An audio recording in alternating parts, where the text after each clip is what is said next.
pressure past somebody saying, hey bro, we can't go here because they're killing people in there, or hey bro, we can't go over there because you might die. If you pressure past that, like, nah bro, let's go anyways.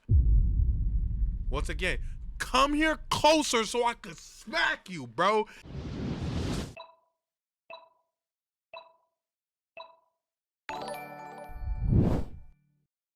Welcome back to the Stanley Live channel. Today is gonna be me, it's gonna be chat. We are having a secret stream right now. It is currently 3 in the morning, but that's not gonna stop me from being loud. My neighbor's gonna have to put the noise complaint on me. This is a video from Simple Paint, the most avoidable cave deaths ever. Let's get into it. Let's go. On October 13th, 2000. Dang it, why is it October, bro? That's too close to home. That's too close to me. 2007, 9 people entered Nam Talu cave in Khao Sok National Nam Talu Park, Thailand. The group included 6 tourists, okay, 4 Swiss nationals, a 10-year-old boy from Germany, and a teenage girl from the UK, okay, as well as 2 Thai guides. The cave is known for— That is quite the group right there. I'm not gonna lie. See, this is already not proper setup for, you know, achieving nothing. You get what I'm saying? Okay, and you know what? No, 2 with the shorties, like 2 with the actual shorty, like dude short, and then 2 other people with the shorty. Actually, I'm lying. This is a good setup. And a teenage girl from the UK, as well as 2 Thai guides. The cave is known for its scenic passages filled with shallow water. During the dry season, guided tours are common. But this tour took place in the middle of Thailand's rainy season. Okay. The group entered the cave shortly after noon. The weather at the entrance was stable. No rain had fallen in the area that morning, and conditions seemed safe. If I'm in that position when I go, I would look at the sky like, okay, it's not raining. I'd probably go in there. I'm not gonna lie. I think about it. I probably went in there. Rainfall had occurred further upstream in the nearby I wouldn't have went up there. I wouldn't have went up there. Mountains, where the cave's watershed begins. Whoa. Because Nam Talu is part of a complex drainage system, it is highly sensitive to upstream flooding. As the group made their way— Why are we going in caves that are part of drainage systems though? That has to be known knowledge, right? I feel like that's kind of, not to be, you know what I'm saying, blame them, but I feel like that's kind of L knowledge on their end. If you know something's a drain system, I'm not going in there. I'm not gonna lie. That's like the equivalent of going inside of, what's that? The manholes inside of New York when you know that sewage go in there and then be surprised that sewage goes through there, right? You just know and expect that to be the case. So that's how I'm feeling about this. Through the cave, they followed a stream path. Why are we getting in the cave, period? You're absolutely right, Metal. That grew deeper. The guides noticed that the water level was slowly rising, but they continued deeper. Minutes later, a flash flood surged through the tunnel. The water rose quickly and flooded the narrow sections of the cave. Panic broke out. One of the guides instructed the group to climb a slope toward higher ground. Some managed to reach safer areas. Others were caught in the current. The water filled the tunnel within minutes, leaving no airspace in sections. The narrow passageway gave the group no room to escape. 8 of the 9 people inside the cave drowned. Only the British teenager survived by climbing onto a narrow ledge above the water. She waited there for more than 16 hours. Oh my gosh!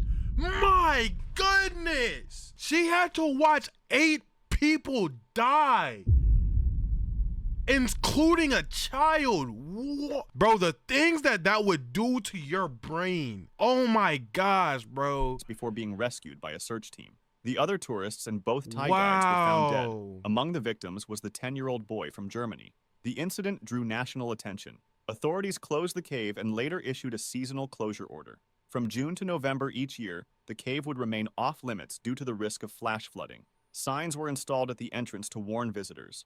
Local tour companies were instructed not to conduct tours during this time. For more than a decade, the seasonal closure was respected, but enforcement was inconsistent. Some tour operators I just don't want to go in any cave where people died in. Is that too crazy of an ask?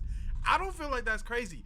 I am overly cool. If we are planning a trip, PSA to my friends, family, anybody. If we're planning a trip and on the itinerary you have something where somebody died before, come closer to me so I could smack the shit out you.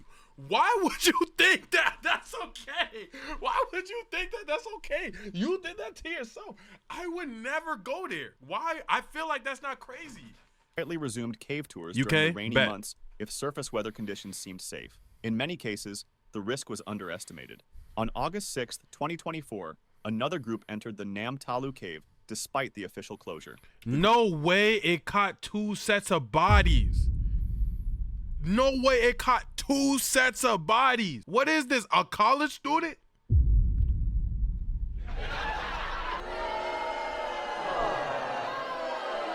Not my best work. Not my best work. The group included 22 tourists and 2 Thai guides. The weather at the time appeared normal.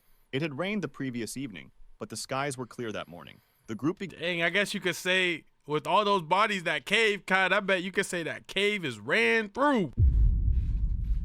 Cave is ran through. Still wet though.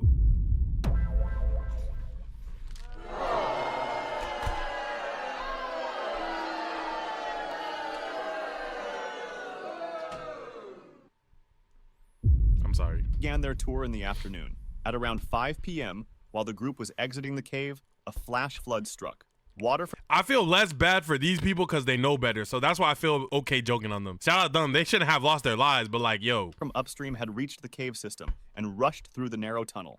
The force of the water trapped the group inside. Thai rescue teams were dispatched quickly. They were able to extract the tourists and one of the guides. However, the second guide, a 37-year-old man, was swept away by the current.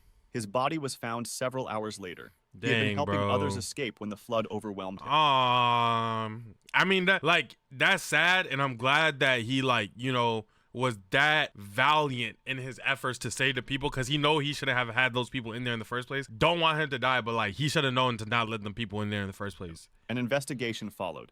The Park Service confirmed that the cave had been closed at the time. Yeah. The tour company responsible had violated the seasonal closure policy. Legal action was taken against the operator for negligence. Yep. After the 2024 incident, park officials strengthened safety measures. Despite these efforts, concerns remain. Some local operators continue to minimize the risks. In a region where tourism is a major source of income, there is pressure to keep popular attractions open. Visitors unfamiliar with the cave's history may not understand the danger.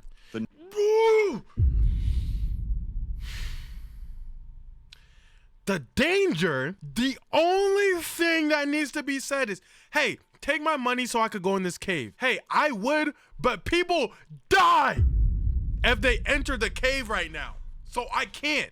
That's it. That's the only thing. If you pressure past somebody saying, hey, bro, we can't go here because they're killing people in there, or hey, bro, we can't go over there because you might die. If you pressure past that, nah, bro, let's go anyways. Once again, come here closer so I could smack you, bro. That is crazy. Nam Talu cave disasters are among the most avoidable cave deaths in recent memory. Schroeder's Pants Cave. On February 13th, 1960. I'm not getting inside of nobody's pants, bro. Not nobody paying that call a cave, bro. 3 members of the Boston Grotto Club arrived in the small town of Dolgeville, New York. Okay. Their goal was to explore a cave in the foothills of the Adirondacks, known as Schroeder's Pants Cave. The Adirondack sounds fire. The Adirondack sounds something straight out of Percy Jackson. I know this is the side tangent of doom. The Adirondacks sound like a book that Percy Jackson would use to get to Poseidon or something. On some yo, we gotta make it to whatever. It's we don't know how to get there. There's this library, and the library has a secret passageway, and the goal is to find the Adirondacks. I'm just saying, it just sounded like that. The group included 23-year-old James Mitchell, a chemist from Massachusetts, nurse Hetty Miller, and Harvard graduate student Charles Bennett. Okay. Before entering the cave, Mitchell visited George Lyon, a local man who, together with Herb Schroeder, had discovered the cave in 1947. Okay. Lyon provided them with background information on the layout of the cave, but no one warned them about the conditions inside. Temperatures had hovered around freezing earlier that week, leading to increased runoff. Ice-cold water was now pouring through the cave's passageways. Despite this, the 3 cavers entered.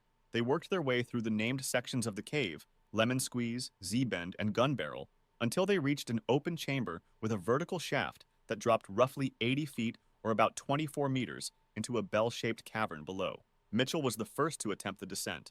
He clipped into his safety lines and began lowering himself Why down. are we attempting that descent, bro? I really feel like there's a disconnect that I'm not understanding between cave diving and stuff. And I don't even mean it in the meme sense. I just genuinely don't understand why we're going in unsalvageable places with one passageway. It doesn't make sense. But something What's good, went Big wrong. K? He stopped partway down and appeared to be in trouble. According to Miller, Mitchell attempted to descend further, then tried to climb back up the rope.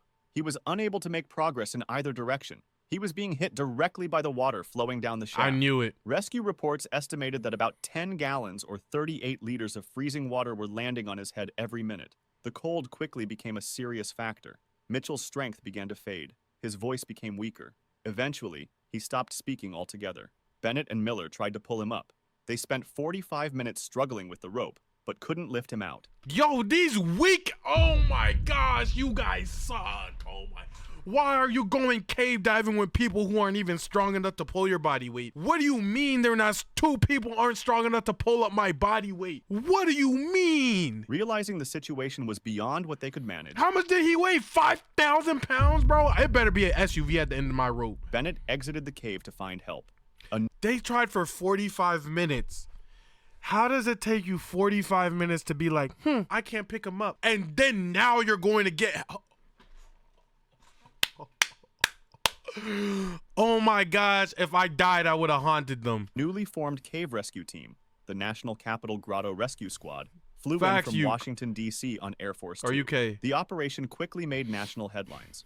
Among the 6 young rescuers What's was good, Doug Jack? Bradford. None of them had experience with an actual cave rescue.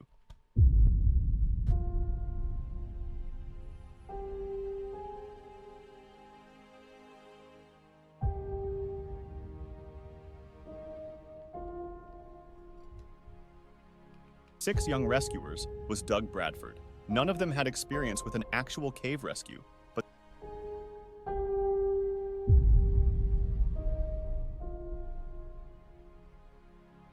let's be so freaking for real right now. I would laugh at how much God wanted me home.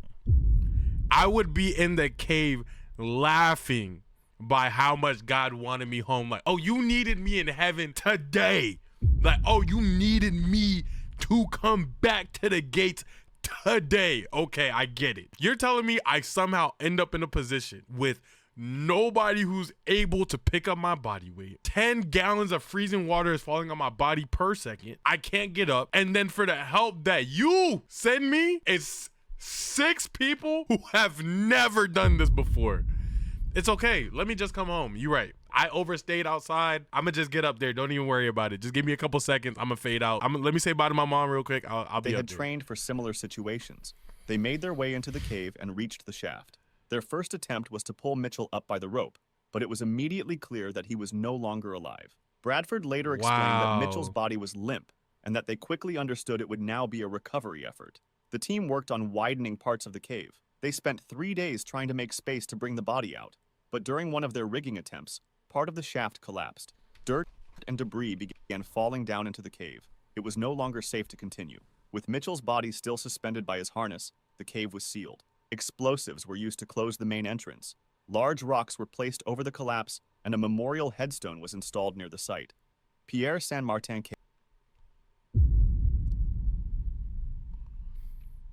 Yo, that's horrible, bro. They turned him into, hold on. I'm not gonna lie, bro. They turned him into bro. They turned him into bro. I'm not, rest in peace, but they turned him into heat on, bro. They sealed his body underground and put a piece of wood over it so nobody else goes down there. Yeah, you're heat on. Why did they just gave up on the body? Did the family have the memorial service outside of the cave? Yo, go get that body, bro. You guys are a recovery team. Cave. In August 1952, headstone was installed near the site. Pierre San Martan Cave. In August 1952, an international caving expedition began descending into the Pierre San Martan cave system, located in the Pyrenees along the border of France and Spain. Oh, I know about the Pyrenees. At the time, it was considered the deepest known cave in the world. Okay. Among the team was Marcel Lubin, a 33-year-old French engineer and experienced cave explorer. He served as the second in command of the expedition, which was led by Belgian Professor Cousins. The team had spent nearly a week underground, setting up rope ladders, exploring new passages, and mapping vertical shafts deep inside the mountain. On Wednesday, August 27th. See, this one is different, right? Because they don't actually know about the cave yet. They're trying to discover and research about it, mapping paths out. This one's different. After 6 days underground, Lubins was being hauled up through a vertical shaft as part of the ascent out of the cave. He was suspended by a steel cable attached to a winch system. But just as he was being lifted up the final stretch, the cable snapped. Wow. Lubins fell 130 feet or almost 40 meters straight down a rock slope into the shaft. He survived the fall, but the impact... What? He survived? How do I survive this and I die, bro? How do I survive that and I die, bro? Left him severely injured with a broken back. He lost consciousness shortly after hitting the ground and fell into a coma. He was now lying 1,260 feet or 300... wow. Okay, no, I understand how I die. 184 meters below the surface, inside one of the deepest parts of the cave system. Despite the immense difficulty, a rescue operation was launched. Team members climbed down rope ladders to reach him. A doctor descended into the cave to assess his condition, working by headlamp and candlelight in the cold, damp chamber where Lubins lay unconscious. Despite the risks, a blood transfusion was performed in the cave, an extraordinary attempt at underground medicine. The rescue teams stabilized him as best they could. Wow! That's who, not the last person, but the person before the last person, that's who he should have got. Do you see the difference between this rescue team and the other rescue team? The other rescue team was on BS, like, we can't really get, bro. This rescue team, this is a good comp rescue team, bro. Over the next 2 days, they attempted to hoist him slowly back toward the surface using a manual winch system, but the shaft was narrow and conditions were dangerous. As the rescue progressed, rocks began to loosen inside the shaft. Falling debris now posed a danger not just to Lubins, but also to the cavers working below. On the evening of August 29th, after nearly 36 hours of rescue efforts, Marcel Lubins died underground. The Jordbrugrada cave... that one, not too mad at. Like, you tried, you stabilized me, blood transfused, I just tried to make it out, I couldn't keep up, I couldn't stay up. But that was good work right there, bruh. Tragedy. On February 6th, 2014, 5 experienced Finnish cave divers prepared to enter one of the most dangerous underwater cave systems in Europe. Bro, I'm not doing nothing underwater. You guys are bugging. Oh my gosh. Also known as Jordbrugrada. Like, there's no signs that say, swim up here. Like, that doesn't exist. I'm not going underwater. Located in northern Norway. Their goal was ambitious. Dive through a 420 feet or 130 meter deep submerged passage, reach the other side of the mountain, and surface in a distant dry cave chamber. It was a journey that required precision, discipline, and perfect coordination. Each diver carried a closed-circuit rebreather, a high-tech breathing system that recycles air to allow deep dives for extended periods. The group was well prepared, but this cave had claimed lives before.